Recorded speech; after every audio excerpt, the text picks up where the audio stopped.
الحمد لله نحمده ونستعينه ونستغفره ونؤمن به ونتوكل عليه ونعوذ بالله من شرور أنفسنا ومن سيئات أعمالنا من يهده الله فلا مضل له ومن يضلله فلا هادي له ونشهد أن لا إله إلا الله وحده لا شريك له ونشهد أن سيدنا وحبيبنا ومولانا محمدًا عبده ورسوله أرسله بالحق بشيرا ونذيرا وداعيا إلى الله بإذنه وسراجا وقمرا منيرا أما بعد فأعوذ بالله من الشيطان الرجيم بسم الله الرحمن الرحيم يا أيها الذين آمنوا لا تأكلوا أموالكم بينكم بالباطل وتدلوا بها إلى الحكام لتأكلوا فريقا من أموال الناس بالإثم وأنتم تعلمون وقال الله تبارك وتعالى يا أيها الذين آمنوا لا تلهكم أموالكم ولا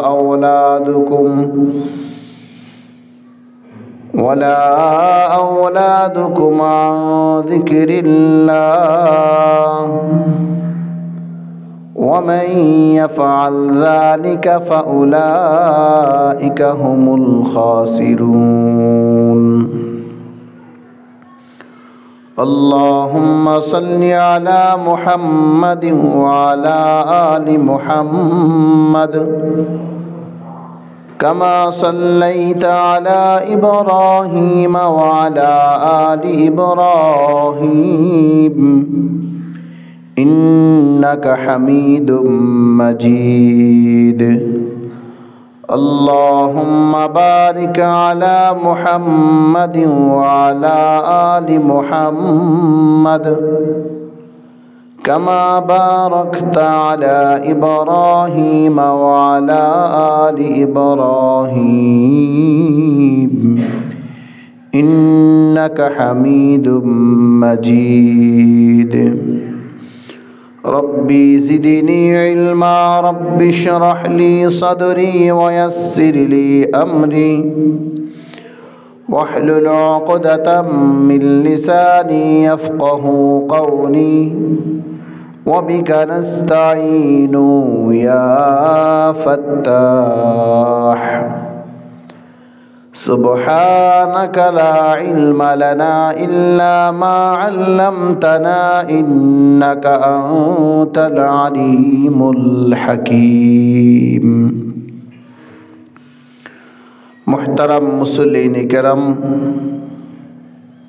মহান আল্লাহ পাকের দরবারে অসংখ্য অগণিত শুকর যে মহান প্রতিপালক আপনাকে আমাকে জুমার দিনে জুমার নামাজ আদায়ের জন্য মসজিদে প্রথম দিকে আসার তৌফিক দিয়েছেন শুকর আদায় করে বলি আলহামদুলিল্লাহ মুহতারাম হাজিরিন পৃথিবীতে প্রতিটা মানুষ চায় শান্তি প্রতিটা মানুষ সুখে শান্তিতে বসবাস করতে চায় এবং ভবিষ্যতের কিছু সঞ্চয় তারা করে। কিন্তু শান্তির যেই পথ, যে পথে প্রকৃত শান্তি পাওয়া যায়, আমরা সেই শান্তির পথে হাঁটতে চাই না। আমরা আমাদের পরিকল্পনা, আমাদের চিন্তা ভাবনা বা আমাদের দৃষ্টিতে যেটা শান্তির পথ মনে হয়, সেই পথেই আমরা চলি, সেই পথ অবলম্বন করি।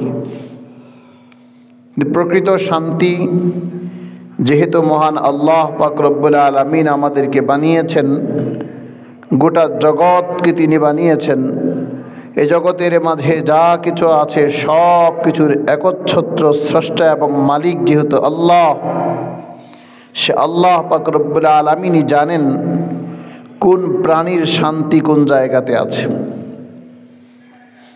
যেমন ধরুন, মাছের শান্তি আল্লাহ তাআলা জলাশয়ে রেখেছেন, সেজন্য জলাশয়ের মাছ এটাকে যদি ডাঙায় রাখা হয়, মাটিতে যদি রাখা হয়, তাহলে সে মাছ বাঁচতে পারে না। আবার বন্য প্রাণী যেগুলো আছে, সে বন্য প্রাণীগুলিকে যদি আমরা যদি এই বন থেকে নিয়ে বের করে যদি জলাশয়ে নিক্ষেপ করি, নদীতে ছেড়ে দেই, পুকুরে ছেড়ে দেই, সাগরে ছেড়ে দেই, তাহলে সেই বন্য প্রাণীগুলো বাঁচতে পারে না।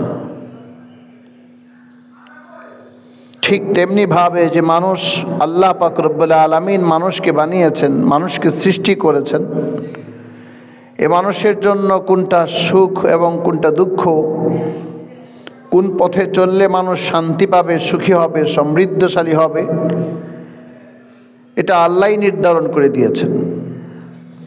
এখন আমরা যদি আল্লাহ তাআলার সেই দেখানো পথে চলি, আল্লাহ প্রদত্ত নির্ধারিত পথ যেটা আছে সে পথে চলি, তাহলে আমরা শান্তি পাব, আমরা সুখী হব, শান্তিময় জীবন আমাদের হবে। আর যদি মনে করেন যে না, আমরা সে পথে যদি না চলি, ভিন্ন পথ যদি ধরি, তাহলে আল্লাহ পাক রব্বুল আলামিন অবশ্যই আপনার আমার জন্য শান্তি আল্লাহ তাআলা দিবেন না। আমরা সেই কাঙ্ক্ষিত শান্তিও পাবো না, সফলতাও পাবো না, কারণ আমরা তো সে পথেই চলি না। যদি পথ ভুল হয়, পথ চলা যদি ভুল হয়, তাহলে কখনো শান্তি বা সেই সঠিক গন্তব্যে পৌঁছাটা বড় কঠিন। এজন্য আমাদের জীবনের প্রতিটা ক্ষেত্রেই সঠিক পথ চলতে হবে, সঠিক পথ ধরতে হবে, তাহলেই আমাদের কাঙ্ক্ষিত সফলতা এবং শান্তি আমরা খুঁজে পাব। আমরা প্রত্যেকেই সম্পদ উপার্জনের প্রতি আমরা সবাই লালায়িত, বা আমরা সবাই সম্পদ উপার্জন করে থাকি, কিন্তু আমাদের উপার্জনটাও যে একটা ইবাদত, উপার্জনটাও যে মহান আল্লাহ পাক রব্বুল আলামিন আমাদের জন্য নির্ধারণ করেছেন, এটা একটা ইবাদত, এদিকে আমার আপনার কোনো লক্ষ্য নাই।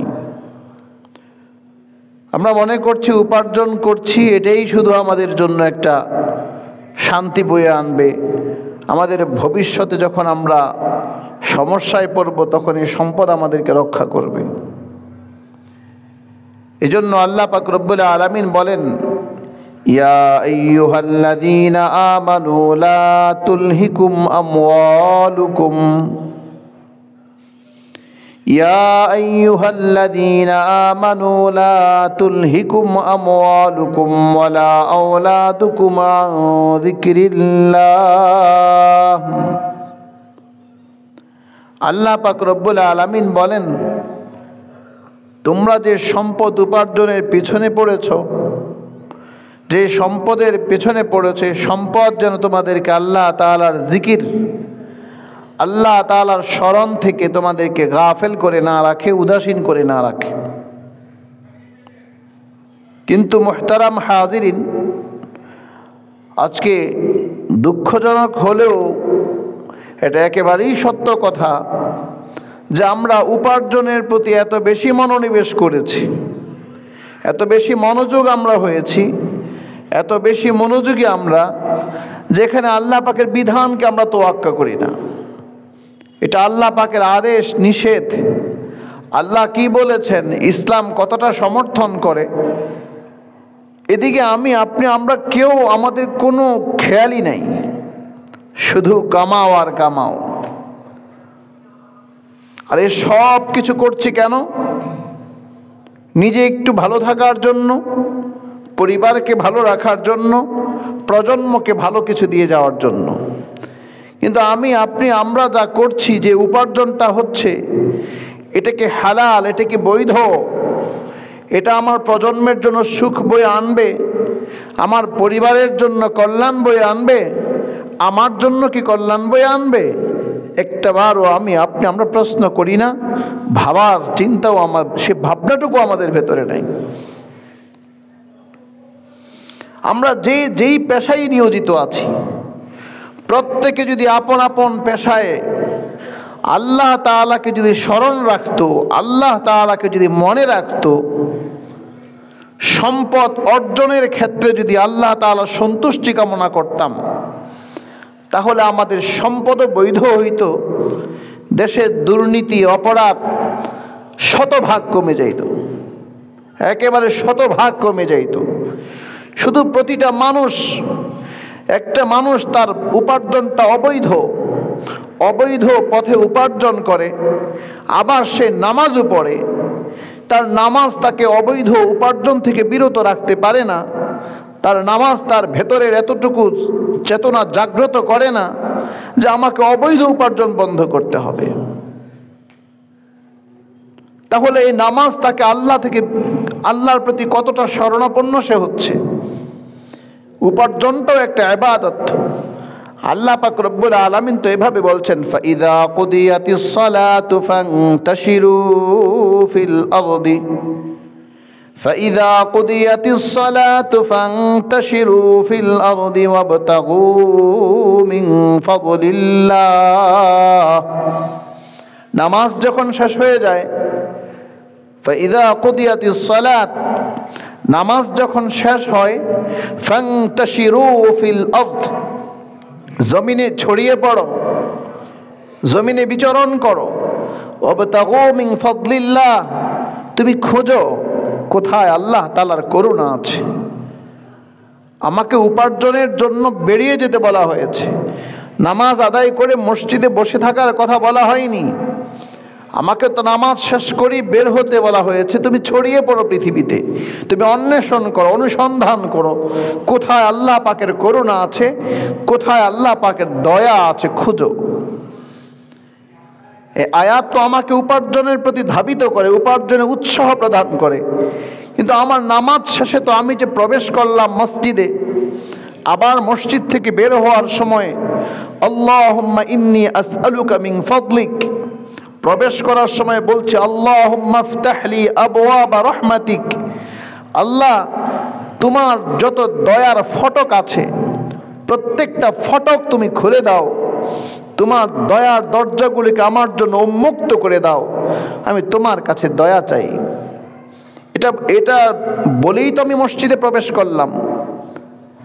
মসজিদে আসলে আল্লাহ পাকের দয়া অনুগ্রহের দরজা উন্মুক্ত করা যায়।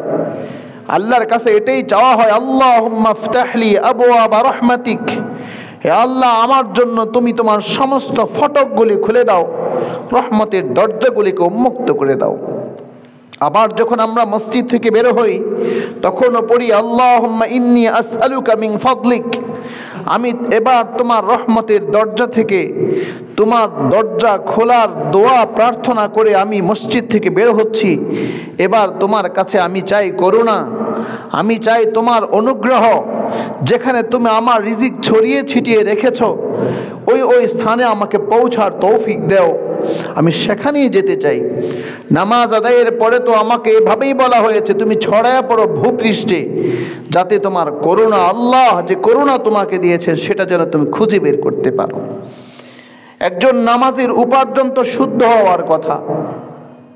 মুহতারাম হাজিরিন, ইবাদতের মধ্যে অন্যতম একটা শর্ত হলো শরীর পাক হতে হবে, আমার শরীরটা পবিত্র হতে হবে। ওযুর মাধ্যমে আমরা একটা পবিত্রতা অর্জন করি। যতক্ষণ পর্যন্ত আমার দেহের রক্ত গোশত এগুলো পবিত্র না হবে, ততক্ষণ পর্যন্ত আমি হাজারো সেজদা করতে পারি, ওই সেজদা আল্লাহ তাআলার কাছে কবুল হবে না।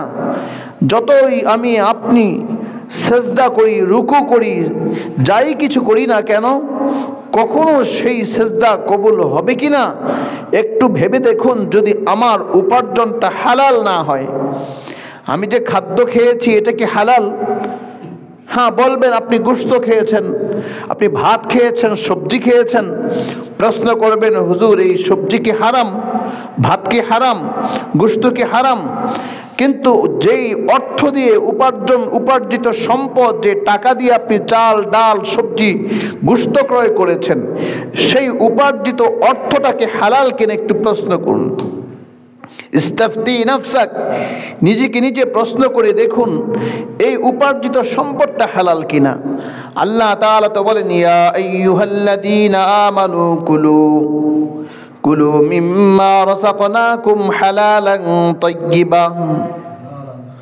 আল্লাহ তাআলা তো বললেন যে হে তোমরা খাও, তোমাদেরকে আমি যে রিজিক দিয়েছি, কুলু মিম্মা রাযাকনাকুম, তোমরা খাও ওই রিজিক থেকে যা আমি তোমাদেরকে দিয়েছি, হালালান তাইয়্যিবা, যেটা উত্তম, যেটা তাইয়্যিব ভালো বৈধ, যেটা সেটা খাও।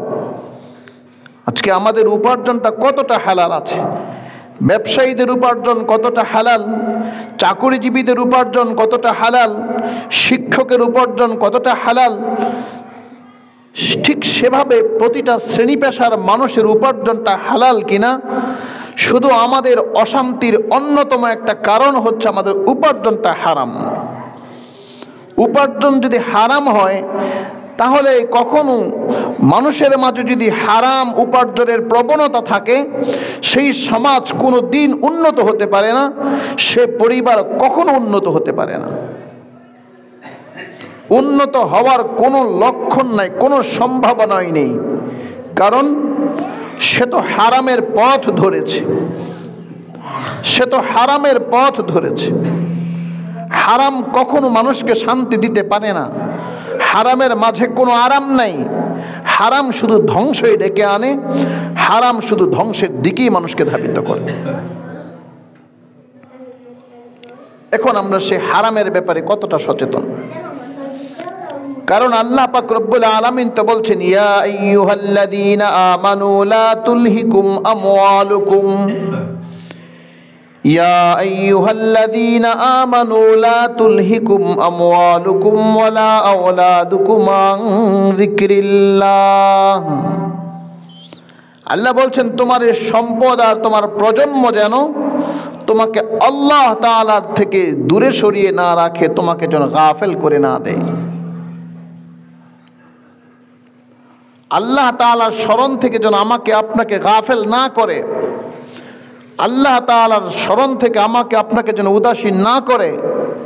এজন্য আল্লাহ পাক রব্বুল আলামিন বললেন, বান্দা তুমি কেমন, তোমার উপার্জনটা কেমন হচ্ছে, তুমি নিজেকে নিজে একটু চিন্তা করো, দেখো। মুহতারাম হাজিরিন, আমাকে যেই দায়িত্ব দেওয়া হয়েছে, আপনাকে এই চেয়ারে বসার যেই দায়িত্ব দিয়ে আমাকে চেয়ারে বসানো হয়েছে, এই চেয়ারে বসার জন্য এই চেয়ারের যে ভাতা, যে দায়িত্ব নির্ধারণ করা হয়েছে, মানুষকে সেবা দেওয়ার যে দায়িত্ব আমাকে দেওয়া হয়েছে, আমি যদি মানুষের কাছ থেকে এই সেবা দেওয়ার ক্ষেত্রে তার চাইতে বাড়তি কোনো জিনিস গ্রহণ করা হয়, সেটাই হলো হারাম, সেটাই হলো হারাম। এখন এই হারামটা আমরা কিভাবে চর্চা করছি? যতক্ষণ পর্যন্ত মানুষ এটা না বুঝবে, ততক্ষণ পর্যন্ত আপনি যতই কিছু করেন, যত কিছুই করেন, কোনো কাজে আসবে না, কোনো কাজে আসবে না। এই চাকরি দিয়ে যদি আপনি দেখবেন, অনেকে বলে, কেউ কেউ বলার চেষ্টা করে, এই বেতনে হয় না, সংসার চালানো যায় না, তাহলে আপনাকে চাকরিটা করতে বলেছে কে? আপনি ছেড়ে দেন, অন্যকে সুযোগ করে দেন। যা করলে আপনার সংসার চলবে, যেটা করলে আপনার অর্থনৈতিক স্বাবলম্বী হওয়ার আরও বেশি আপনি সুযোগ পাবেন, সেই কর্ম আপনি বেছে নেন, সেই পেশায় নিজেকে আত্মনিয়োগ করুন। কিন্তু কেন, কোন কারণে আপনি এখানে বসে, আপনি আপনার জায়গায় বসে অবৈধ উপার্জন করার অধিকারটা কে দিয়েছে? আর আমরাও কতটা খারাপ, যখন আইনের মাধ্যমে বোঝানো হয় যে এটা হচ্ছে না, সম্ভব না, তখন আমরাও কতটা খারাপ, সেটাকে অবৈধভাবে অর্জনের চেষ্টাও করি। কি বলেন, করি কি না? আমরাও ঘুষ দেই, ফলে সবই হচ্ছে। এইটা ইসলাম আমরা বুঝি, ইসলামটাকে মানি, বুঝি। সবাই ইসলামটা মেনে নিয়েছি কিভাবে? ইসলাম শুধু মসজিদে নামাজ পড়ব, জানাজার নামাজ পড়ব, বিবাহ শাদীর অনুষ্ঠানে মোল্লা ডেকে এনে বিবাহ পড়াবো, হুজুররাও এই সমস্ত কথাবার্তাই বলবেন, হুজুররা আর জগৎ সম্পর্কে কেন বলবেন? কিন্তু না, এটা কখনোই না। না মেরে মুহতারাম ভাই, দোস্ত বুজুর্গ, এটা কি করে সম্ভব? দিন শব্দের অর্থ জীবন বিধান। দিন শব্দের অর্থ ধর্ম নয়। ধর্ম এক জিনিস আর জীবন বিধান ভিন্ন জিনিস। জীবন বিধান জীবনের প্রতিটা মোড়ে মোড়ে, প্রতিটা বাঁকে বাঁকে, প্রতিটা ধাপে ধাপে আল্লাহ কর্তৃক নির্ধারিত কিছু বিধান আছে। মুহাম্মদুর রাসূলুল্লাহ সাল্লাল্লাহু আলাইহি ওয়াসাল্লামের দেখানো আদর্শের চলাটাই হলো দিন। একটা মানুষ সাফল্য এবং তার সফলতা কিভাবে আসবে?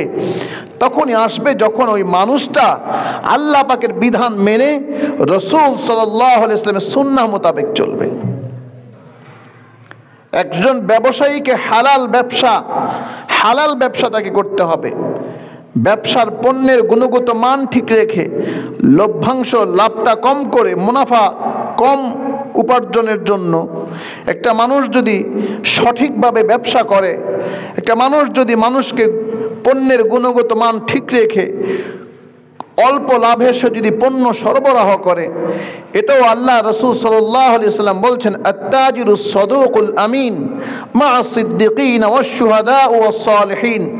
ওই সৎ ন্যায়পরায়ণ ব্যবসায়ী, তার হাসরটা হবে সিদ্দিকিনদের সাথে, শহীদদের সাথে, সাহাবায়ে কেরামের সাথে, ওলি আউলিয়াদের সাথে সে জান্নাতে বসবাস করবে। এখন ব্যবসায়ীরা কতটা সৎ আছে? পণ্যে ভেজাল, দ্রব্যমূল্যের ঊর্ধ্বগতি, রমজান একেবারেই সন্নিকটে, রমাদান আসবে বলে এখনই তেলের বাজার চড়া, চাউলের বাজার দাম বৃদ্ধি পেয়ে গেছে, আরও কত পণ্য আসবে। রমজান উপলক্ষে আমরা কতটা ছোট লোক, আমরা কতটা নিকৃষ্ট।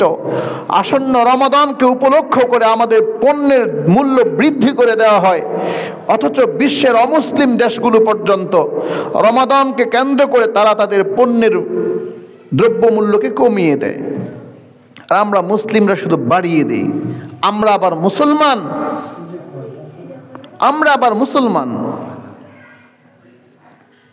এটা আমরা আবার মুসলমান। এজন্য আমাদের সবার এই জিনিসটাকে ভাবতে হবে। আপনি সব ক্ষেত্রে, আমরা সব ক্ষেত্রেই চাচ্ছি ভালো হোক, কিন্তু এই জায়গাটা ভালো হতে হবে। একেবারে প্রতিটা অফিস, প্রতিটা জায়গা, সবাই ভালো হওয়ার সিদ্ধান্ত নিতে হবে।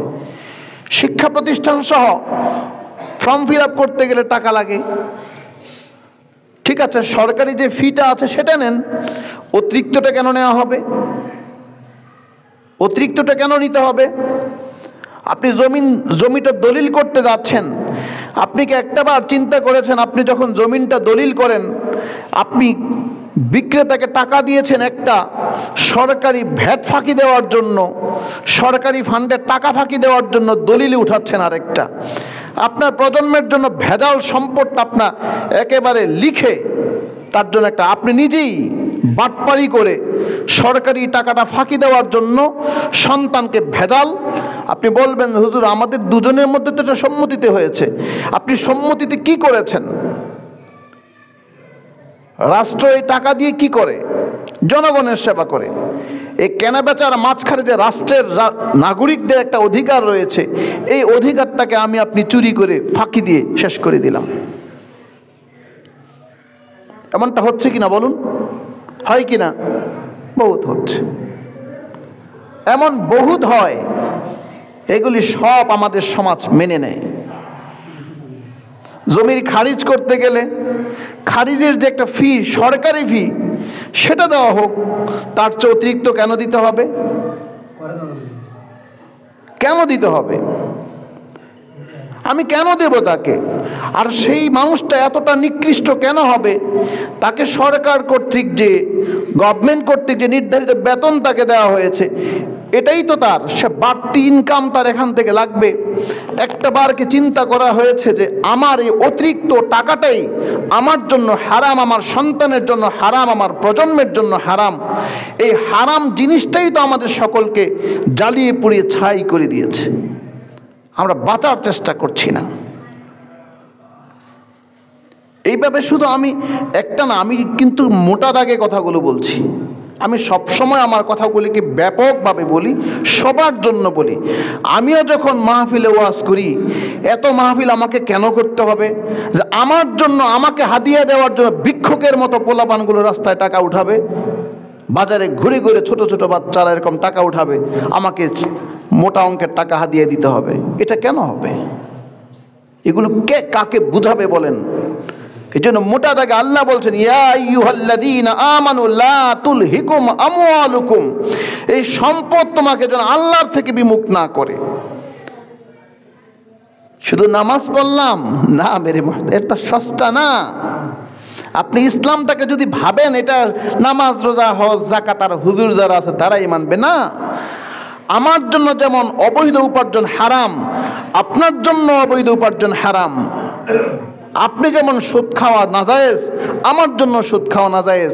আমার যেমন তাকওয়া তাহারাত অবলম্বন করা আমার জন্য বাধ্যতামূলক, আপনার জন্য বাধ্যতামূলক। আপনাকেও তাকওয়া তাহারাত অবলম্বন করতে হবে। আমি কি শুধু কবরে যাব? আপনি যাবেন না। আপনাকেও তো সাদা কাপড় পরিয়ে মুড়িয়ে দিয়ে সেই গর্তে ঢুকিয়ে দেওয়া হবে। একটাই তো কথা সবার জন্য। পুলিশ ঘুষ খায়, এটা সবাই বলে পুলিশ ঘুষ খায়। এখন দেখেন আপনিও খান কি না? আপনি কি ঘুষ খাচ্ছেন? শিক্ষক কি ঘুষ খাচ্ছে? কত রকমের সিন্ডিকেট, কত কিছু। আবার আমরা বলি আমরা মুসলমানের দেশ। মুসলমানের দেশে তো এত সিন্ডিকেট থাকার কথা না। জায়গায় জায়গায় সিন্ডিকেট। আপনি কোথায় যাবেন? এমন একটা, আপনি ওয়াজের জগতে বক্তাদের মাঝেও সিন্ডিকেট। আমি আমারটা বলছি, আপনি কল্পনাও করতে পারেন সিন্ডিকেট কত প্রকার, কি কি। এজন্য কথাগুলি কেন বলি জানেন? হালাল উপার্জন করুন, হালাল উপার্জন করুন। ইয়া আইয়ুহাল্লাযীনা আমানু লা তাকুলু আমওয়ালাকুম বাইনাকুম বিল বাতিল। ইয়া আইয়ুহাল্লাযীনা আমানু লা তাকুলু আমওয়ালাকুম বাইনাকুম বিল বাতিল। আল্লাহ বলেন, ঈমানদার শোনো, লা তাকুলু আমওয়ালাকুম, তোমরা তোমাদের সম্পদগুলোকে খেও না, বিল বাতিল, অন্যায়ভাবে। অন্যায়ভাবে তোমরা তোমাদের সম্পদকে গ্রাস করো না। দেখুন মুহতারাম হাজিরিন, আমরা তো ওয়াজগুলোতে শুধু কিসসা কাহিনী বলে বলে মানুষের কানের সুখ দেই। এই বাস্তব চিত্রগুলো আমরা খুব কমই আলোচনা হয়। আল্লাহ স্পষ্ট বলছেন, ইয়া আইয়ুহাল্লাযীনা আমানু, হে ঈমানদার, লা তাকুলু আমওয়ালাকুম বাইনাকুম বিল বাতিল, তোমাদের এই সম্পদগুলোকে অন্যায়ভাবে তোমরা গ্রাস করো না। এখন আপনার বাড়ির যে জমিটা আছে, আপনার দাদার জমি আপনার বাবা পেয়েছে, আপনার বাবার জমি আপনি পেয়েছেন। আপনার জমিনে একটা সমস্যা আছে, আপনার জমিনে পর্চায় সমস্যা আছে, আপনার জমিনের দাগ নাম্বারের সমস্যা আছে, আপনার জমিন এক দাগের উঠে গেছে আরেক দাগে। এখন আপনি এটা সংশোধন করে দিচ্ছেন না। কারণ যদি সংশোধন করতে হয় তাহলে সীমানা প্রাচীর ভাঙতে হবে, গাছ কাটতে হবে, ভবন ভাঙতে হবে। সেই এত ক্ষতি আপনি মেনে নিতে পারছেন না। যদি এটা ঠিকঠাক করে দেই তাহলে তো সব এলোমেলো হয়ে যাবে, সন্তান জায়গা কম পাবে, প্রজন্মের জায়গাটা কম হবে। সেজন্য আপনি এটা সংশোধন না করে যেভাবে আছে সেভাবেই রাখছেন। ঠাস করে গিয়ে একটা মামলা ঢুকিয়ে দিয়েছেন, যাতে করে এই মামলা বাইতেই থাকে, চলতেই থাকে, যাতে করে আপনার সীমানা প্রাচীর ভাঙতে না হয়, বাড়ি ভাঙতে না হয়, গাছ কাটতে না হয়, সব যেন ঠিকঠাক থাকে। ও মুহতারাম হাজিরিন, আপনি কেমন মুরব্বী হলেন, আপনি কেমন নামাজি হলেন, আপনার সন্তানকে একটা ভেজাল অবৈধ জিনিস আপনি জবরদখল করে খাচ্ছেন। আপনি জানেন এইখানে দাগ ভুল হওয়ার কারণে, পর্চা ভুল হওয়ার কারণে, রেকর্ডে নাম ভিন্ন হওয়ার কারণে, রেকর্ডে সমস্যা থাকার কারণে জায়গাটা আমার দখলটা অবৈধ। আপনি অবৈধ জমিনে বসবাস করছেন, অবৈধ সম্পদ সন্তানকে দিয়ে যাচ্ছেন। কোথায় আপনার আল্লাহর ভয় ছিল? কোথায় আপনার নামাজ? কোথায় আপনার রোজা? কোথায় আপনার হজ? সব তো শয়তানিতে পরিণত হয়েছে, সবই তো শয়তানিতে পরিণত হয়েছে। বোনের হকটা দিচ্ছেন না, ভাইয়ের হকটাকে দিচ্ছেন না, মাকে সঠিকটা দিচ্ছেন না, ঠকাচ্ছেন সবাইকে। আবার আমি মুসলমান, আবার আমি নিজেকে বড় পণ্ডিত দাবি করি, আমি বড় আমলওয়ালা, আখলাকওয়ালা, বড় লম্বা লম্বা কথাও আমার হয়।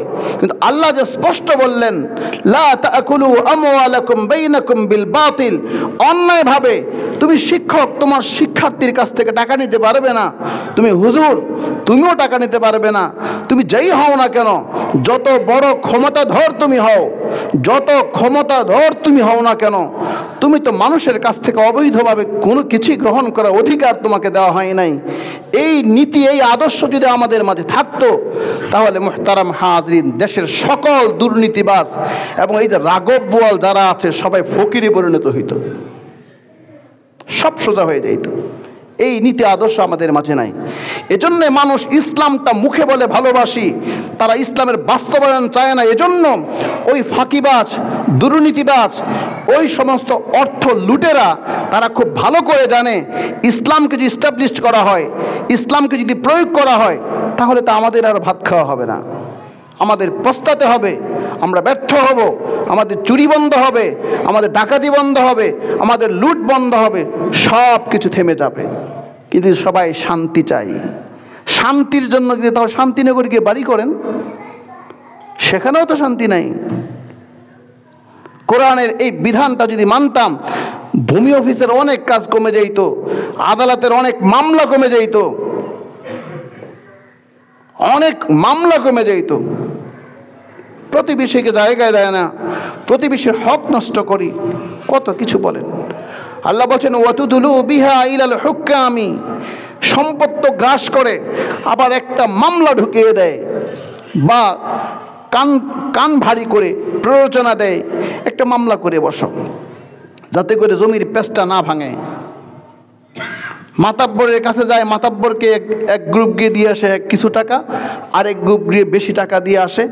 তখন কথার মায়ের পেঁচ এমন এক পেঁচ দেয়, এমন জোরে ধমকার ঝাড়ি মারে, সবাই চুপ, দরবার আরেক দিকে ঝুঁকে যায়।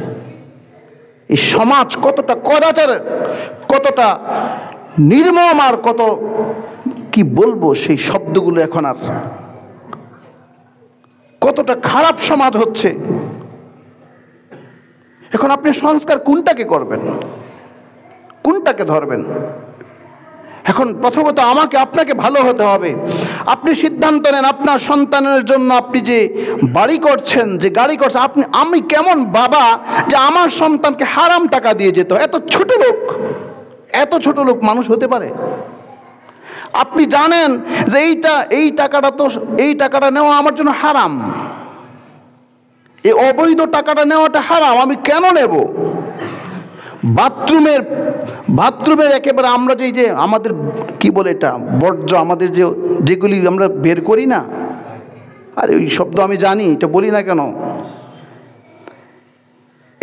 এই জিনিস যেগুলো আমাদের পেট থেকে বের হয়ে আসছে সেটা কতটা নিকৃষ্ট, তার চাইতে বড় নিকৃষ্ট হচ্ছে যেগুলি আমরা অবৈধভাবে অর্জন করি। লজ্জাও হয় না, এটা লজ্জা হওয়ার দরকার। এটা একটা সম্ভ্রান্তের পরিপন্থী। আপনি যদি সম্ভ্রান্ত পরিবারের হন, আপনার যে ভদ্রতা যদি থাকে, তাহলে অবশ্যই আপনার বিবেক আপনাকে বাধা দেবে। আপনার বিদ্যা যদি আপনাকে বাধা না দেয়, আপনার বিবেক যদি বাধা না দেয়, বুঝতে পশুত্বের আচরণ আপনার মধ্যে, কারণ পশুর কোনো বাছবিচার নেই। পশু কাঠটা খাচ্ছে, কোন খেতে গিয়ে কার ফসল খেয়ে ফেলছে, পশুর কোনো আদালত নেই, পশুর জন্য কোনো বিচারাঙ্গন নেই, পশুর জন্য কোনো নিয়ম নীতিমালা নেই। আবার ঠিক পশুকে যেভাবে ইচ্ছা সেভাবেই পিটায় খেদায়। এই কথাগুলো মাথায় রাখতে হবে আমাদের সবার। অবৈধ উপার্জন, আপনি ছোট লোক, নিকৃষ্ট আর নির্মম নির্দয় না হলে কেউ অবৈধ উপার্জন করতে পারে না। অবৈধ উপার্জন থেকে যদি সবাই যদি বিরত থাকে, যাদের হাতে কলম সে যদি কলম দিয়ে অবৈধভাবে উপার্জন না করে, যার কাছে ভাষা জবান সে যদি জবান দিয়ে ভাষা দিয়ে যদি অবৈধ উপার্জন না করে, যার হাতে শক্তি দিয়ে সে যদি অবৈধ উপার্জনকে বন্ধ করে, সুন্দর সমৃদ্ধিময় একটা বাংলাদেশ গড়ে উঠতে সময় কে বলেছে এত 1 বছর লাগবে? 1 বছরও লাগবে না, 1 মাসের মধ্যে সব কিছু ঠিকঠাক হয়ে যাবে ইনশাআল্লাহ। কিন্তু আমরা এই প্রস্তুতি নিতে রাজি না, কারণ এটা করলে শেষ। এজন্য আল্লাহ তাআলা স্পষ্ট করে বললেন, ইয়া আইয়ুহাল্লাযীনা আমানু লা তুলহিকুম আমওয়ালুকুম ওয়ালা আওলাদুকুম আন যিকরিল্লাহ। শোনো, এই যে তোমার সম্পদের পেছনে পড়ে তুমি আল্লাহকে ভুলে গেলা, আবার সন্তানকে দিয়ে যেতে হবে সম্পদ, এটার পিছনে পড়েও তুমি আল্লাহকে ভুলে গেলা। ও মাইয়া ফাআল যালিকা, এমনটা যেই করবে, ফাউলাইকা হুমুল খাসিরুন, তোমার শিক্ষা ব্যর্থ শিক্ষা, তোমার অর্থ ব্যর্থ অর্থ। কারণ আল্লাহ পাক রব্বুল আলামিন এটাই তো বলছেন, উলাইকা কাল আনআমি বাল হুম আদল। তার চক্ষু আছে তবুও সেই চক্ষু দিয়ে দেখে না, সে দৃষ্টি থাকা সত্ত্বেও সে ভালো মন্দের পার্থক্য করে সঠিকটা দেখে, কানে সঠিকটা শুনে, হৃদয়ে সঠিকটা অনুভব করে সে নিজের সুন্দর সিদ্ধান্ত নিতে পারে না, ভালোটা সে বেছে নিতে পারে না। উলাইকা কাল আনআম, এরা হলো চতুষ্পদ জন্তু। আল্লাহ বলেন বাল হুম আদল, তার চাইতে বড় নিকৃষ্ট। এই মানুষগুলিকে আল্লাহ তাআলা জাহান্নামে দেবেন, আর পৃথিবীতে তারা হবে লাঞ্ছিত, বঞ্চিত, নিষ্পেষিত, নিগৃহীত। এটা মনে রাখবেন। আমরা এই কাজগুলো কেন করছি? এজন্য আবারও বলি, আমি আমার আলোচনার শেষের দিকে যে কথাটা বুঝাতে চাচ্ছি, মেরে মুহতারাম ভাই দোস্ত, আসুন সবাই মিলে সর্বপ্রকার অবৈধ উপার্জন থেকে আজ থেকে তওবা করি। আল্লাহ, আমি আর অবৈধ উপার্জন করব না। আপনি যার কাছ থেকে যেভাবে নিচ্ছেন, অবৈধ পন্থায় যেভাবে যার কাছ থেকে টাকা নিচ্ছেন মুহতারাম হাজি, এটা হারাম। আপনি ফেরত দিয়ে দেন। যদি না দেন, আপনার রোজা নামাজ কিচ্ছু কবুল হবে না, কারণ আপনি হাসরের মাঠে সবই ফেরত দিতে হবে।